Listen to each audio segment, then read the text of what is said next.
एका ग्रहावरचे तिघे आम्ही, तसा आमचा प्रकार आहे. आज मी ठरवलं की कॉर्न चाट करायचा. त्याच्यासाठी कॉर्न व्यवस्थित भाजून घ्यायचे आणि कॉर्न भाजेपर्यंत टमॅटो आणि कांदा व्यवस्थित चिरून घ्यायचा.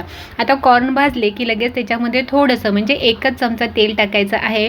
लगेचच धूर आहे तो निघायला सुरुवात होईल, त्याच्यामुळे गॅस बंद करून घ्यायचा. गॅस बंद केल्यानंतर त्याच्यामध्ये मसाले टाकायला सुरुवात करायचे.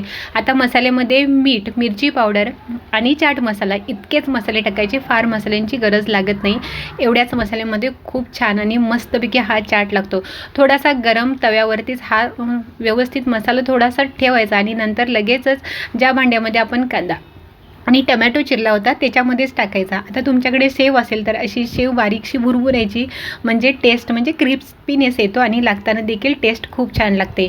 पहिलीच टेस्ट सगळ्यांना द्यायचं आणि पहिल्यांदा स्वतः टेस्ट करायचं, कारण विचारायला गेलं तर कोणी नीट उत्तर देत नाही. त्याच्यामुळे स्वतःच आधी टेस्ट करायची आणि नंतर कॅमेरा आहे तो झूम त्यांच्याकडे करायचा. आता प्रत्येकजण आपल्या आवडीनुसार आपल्या ठिकाणी बसलेला असतो. प्रत्येकाची बसण्याची ठिकाणं ही वेगवेगळी असतात. व्हिडिओ आवडल्यास लाईक, शेअर, सबस्क्राईब